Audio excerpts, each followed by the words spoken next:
Anti-Afro Svengalis. I had to come back on here, people, because an update had to be given about the symposium that Umar Johnson had announced he was participating in with the Association of Black Social Workers, the Metro DC chapter. Now, the date was announced for June 17th. The conference or symposium was going to be 2 days, and it was always going to be virtual, which means online.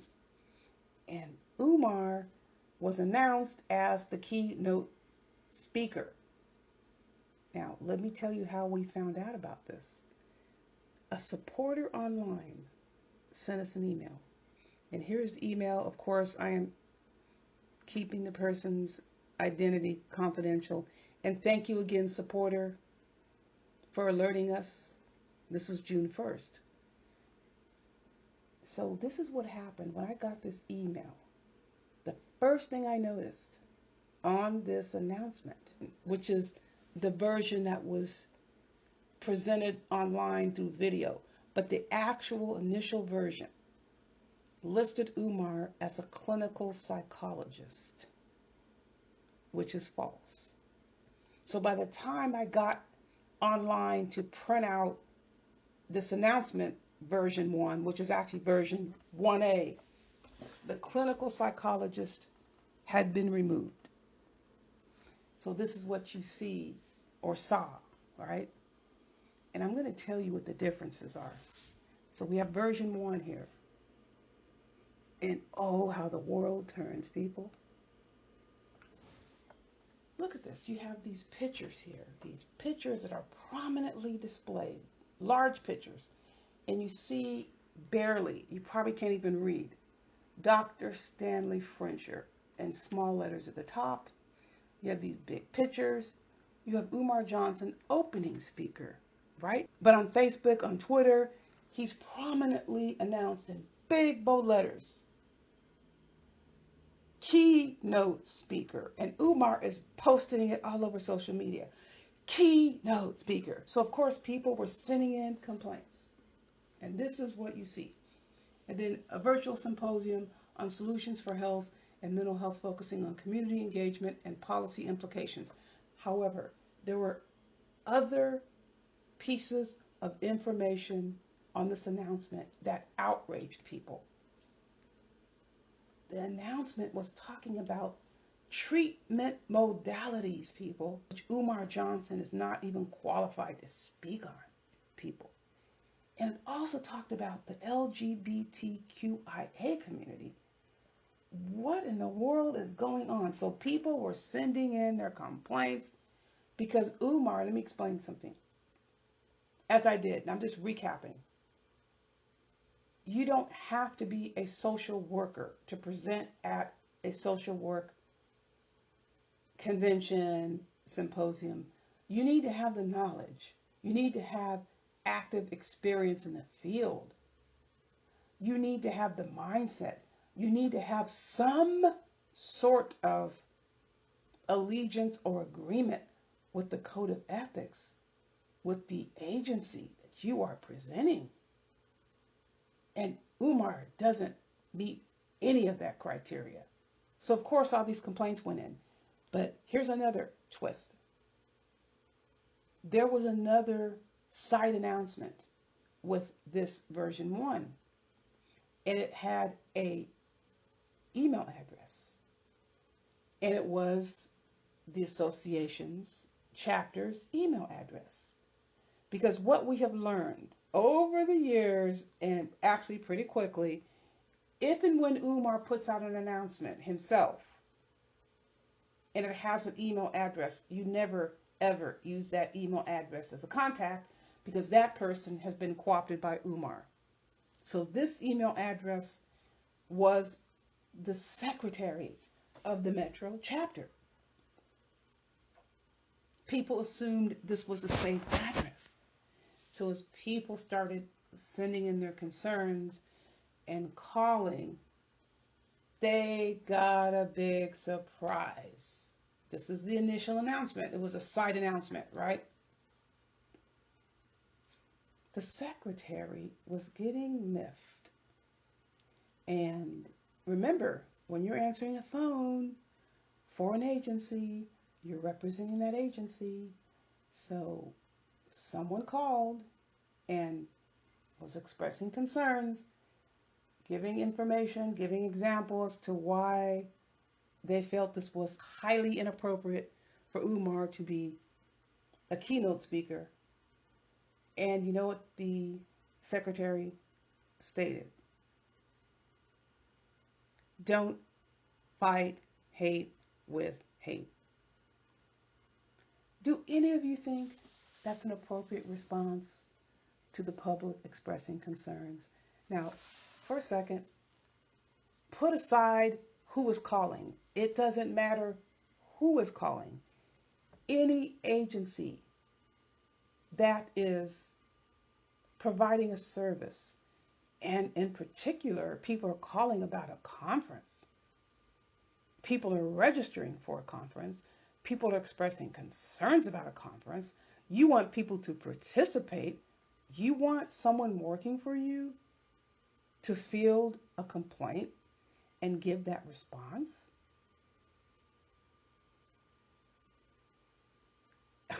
I don't think so, people. But here's the other thing I want to say. It was learned. Someone made this comment. The secretary was single. Some of you might be saying, what the hell does that have to do with anything? Well, we know Umar Johnson's history. Umar Johnson always targets the weakest link in an agency to be able to slither in under the radar. Now listen, that may sound insulting, so let me make sure we're clear. You never want to cut off anyone in an agency that could have a contact. Because people, no matter what their role is, they can have valuable resources for speakers, for connections. So you don't want to discount someone just because they have a role that you might think isn't important or not as important or may not be making as much money as the person at the top. So that's not the issue, the fact that the person was the secretary. It's how the person conducted herself. That's the business end of things. The other part is that's just crappy to treat people as if they are objects and pieces of judgments that you move around based on what you think they might be able to do for you. And if they don't have anything for you, you're just going to treat them like garbage. Is that the way we're supposed to go about life? No. Bottom line, the way this person conducted herself was just inappropriate. We do suspect this is how Umar was able to get into this agency and land this gig. I don't want to call it a hyena yelp because of the nature of this presentation and the agency itself. So I will refrain from calling it a hyena yelp. But this is how Umar Johnson treated it. I can guarantee you he did not go through the upper echelons of this agency. And obviously, the people in the agency thought enough of this secretary to take her at her word. Who would fault anybody for that? How could we fault anyone for that? We can't, because they have the relationship with her. So what happened?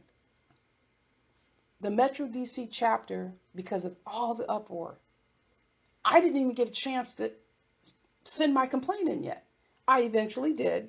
I wanted to make damn sure I was going to get my concerns in, but they pulled down all the advertisements. This is a conference they're trying to get people to go to. They yanked every advertisement about this conference. I think they still had the Eventbrite up. They had their Facebook, they had their Twitter, they had the Instagram. Everything was pulled off site. That, to me, I think is devastating. And also, we have someone who put a call into the national chapter Now let me explain something. If you look here, you'll see, and there's a reason why I'm putting all three of these on the screen. So you have the National Association of Black Social Workers. So let me make this extremely clear. National, look at the assets. We're talking about reputation. $629,778 in gross receipts. Assets $705,000 and change. This is the national organization. So you have chapters, and you see here the Metro chapter, which was hosting this event, and assets 21,000. Doesn't mean they don't care about their reputation, but look at the difference. What we learned is they are able to operate independently, but they're supposed to be following the ethics and the code of conduct for the national chapter. So there's autonomy, but that autonomy is supposed to be at least following a guideline for the national chapter. We do believe the national chapter at least reached out, because there was a huge change that occurred. So I'm going to continue on down because I want to show you something else. The National Association of Social Workers, which is not affiliated with either agency, a totally separate entity altogether. Look at the assets of this agency. $79 million and change. So do you think Umar Johnson would ever have a chance speaking at this agency? The answer is no, because they make sure before they allow anyone to speak that they vet the person. And not only that, you have to send in what you want to present on, and it's competitive. It's a selection committee. So you wouldn't be able to try this with the National Association of Social Workers. And let me show you something else before you say these white folks. Look who is running this entity as we speak. We have a black president and we have a black chief executive officer. I would encourage you, I put the link to go check out their website. This is the National Association. Now, their standards are extremely rigid. They oversee all of the clinical, all of the administration, all of the policy regulations of social work. They also have a legislative branch. They advocate for policy that impacts social work in all the different areas. And within social work, they have all of these different divisions. You just wouldn't even imagine. Just check out the website. You would be surprised how social work impacts the community. People just don't even imagine what social work entails. They are really big about defending the nature of social work. And of course, they want to guard the sponsorships. They don't want to be associating themselves with people who work against their belief structure, which is equality and social justice. I mean, check it out. Umar doesn't fit within this. With his belief systems, it just would never work. Now, Umar, again, was playing fast and loose with the truth. Some story about things changed and he had to go here. No, he was told to play nice and not to make waves and change it around to say he's now an opening speaker versus a keynote. The word keynote disappeared altogether. He should never have been any type of speaker because he doesn't believe in any of the value system of the Association of Black Social Workers either, people. Let's face it.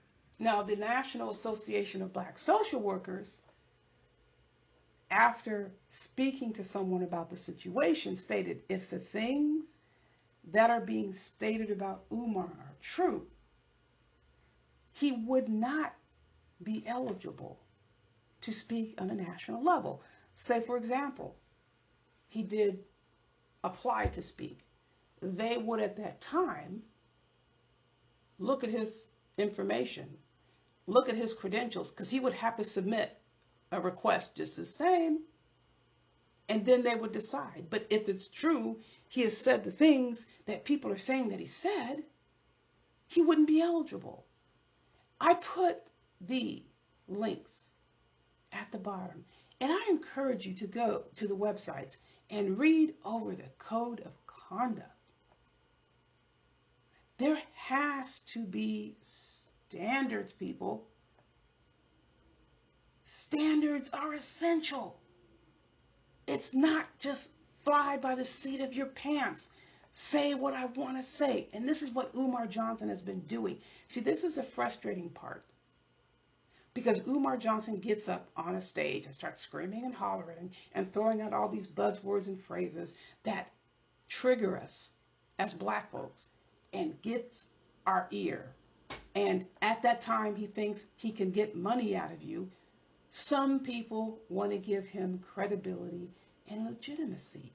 No, he doesn't have it when it comes to issues like this. This is very serious. And if you want to put a price tag on it, look at the screen. $79 million. Do you think they want to risk their reputation on Umar Johnson? And even so, let's get to version number 2, because I'm going to show you what exactly happened here. After the Umar Johnson complaints went in, they had to repost because they want this conference, this symposium, this virtual symposium to go off. Umar posted a video. It was very strange. I'm going to let you hear what Umar said. He has a change in plans.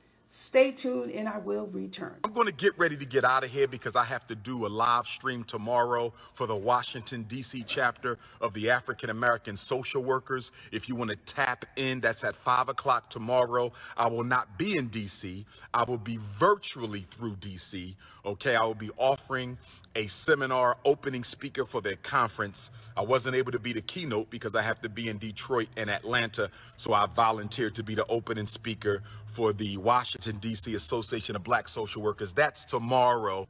Huh? Umar Johnson is what? Okay, we already see speaker. The speaker terminology was already there, but the push for keynote speaker is gone. The Association of Black Social Workers removed the keynote speech verbiage altogether. Okay, now Umar Johnson is using the word volunteered. We've gone from clinical psychologist, keynote speaker, all the way down to opening speaker, volunteer. Could it be they did some digging around? Umar couldn't come up with an actual document, and he's been reduced down to a speaker. Volunteer. You need to produce the document, or they can't verify you have a doctorate degree. That's it, people. Umar Johnson removed it altogether. And now look at the presentation. Look at how it has changed. They have reposted the virtual symposium back online. Look at version number 2, which is a lot more appropriate than version number 1. And they removed the supplemental announcement with the secretary's email. With the first announcement, they had an additional announcement that was coexisting with this Eventbrite announcement, and it had the secretary's email address. That was the email address that was floating around. If you go to the links, I will post the video, the original video that announced this atrocity, that Umar Johnson was the keynote speaker. You will find the email address of the secretary. That was on another announcement that was also floating around. That is gone. They got rid of that. On the first announcement, they didn't have any Twitter. They had no address. None. But on the second one, so you know, word got back about the you can't fight hate with hate. People, tell me, what the heck is that? You're calling up and complaining about the inappropriate, vile, and reprehensible, just inhumane comments that Umar Johnson makes, and you're stating for this reason you don't believe he's an appropriate speaker, and your agency representative is saying you can't fight hate with hate? This person needed to be removed. They can't have this as a representation. Call that secretary if you need more information. No. The contact had been changed. And so now you see the photos have been de-emphasized, and the event information is more prominent. Brothers, are you okay? That's what should have been at the top. This is the symposium. Why are you putting pictures as the prominent feature? Get your event as the prominent feature. That should be the highlight. I used to do this kind of stuff for conferences all the time. I work with people. We get together and put all this stuff together. You want people to go because the title is attractive. Okay, sure. People are attractive too. But the topic, because it's not like you have Cornel West going, and then they enlarged the paragraph, and that is at the top. And then you see, this is really sad, you see the two names of the brothers at the top, and Umar Johnson, the opening speaker, is at the bottom. So Umar Johnson was devalued, de-emphasized. This is how you take care of business. Now, I don't know why they decided to move forward with Umar Johnson, and I haven't had the opportunity to obtain exactly what Umar Johnson spoke about, and none of us could stomach buying a ticket. I sure so wasn't going to buy a ticket. Eventually, we will find out exactly what he said, and that's going to be a whole different situation we're going to have to look into. But we are not supposed to simply accept a situation like this. When someone is misrepresenting who they are, and it's dealing with issues like treatment and mental health, the person, Umar Johnson, is not qualified to stand on a public stage and address mental health issues.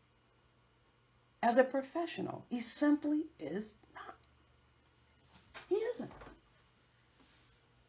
So this was a pretty interesting experience to have to go through. I mean, I am so looking forward to hearing exactly what Umar Johnson stated. Umar Johnson is not a psychologist. He's not a therapist. He is not an expert in any sense of the word. Now, let me tell you something.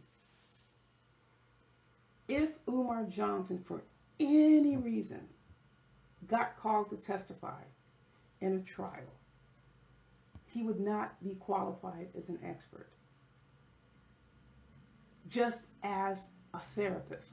And when I say expert, even at the very base level, to talk about the process of treatment. Even on that level, he couldn't even qualify. So how the hell can he get up on a stage and talk about mental health? It's impossible. Anybody with a license on the base level can get up on a witness stand and talk about treatment in mental health. And the judge is going to qualify them as an expert to talk about treatment. If you are in the treatment modality realm, and Umar Johnson is not.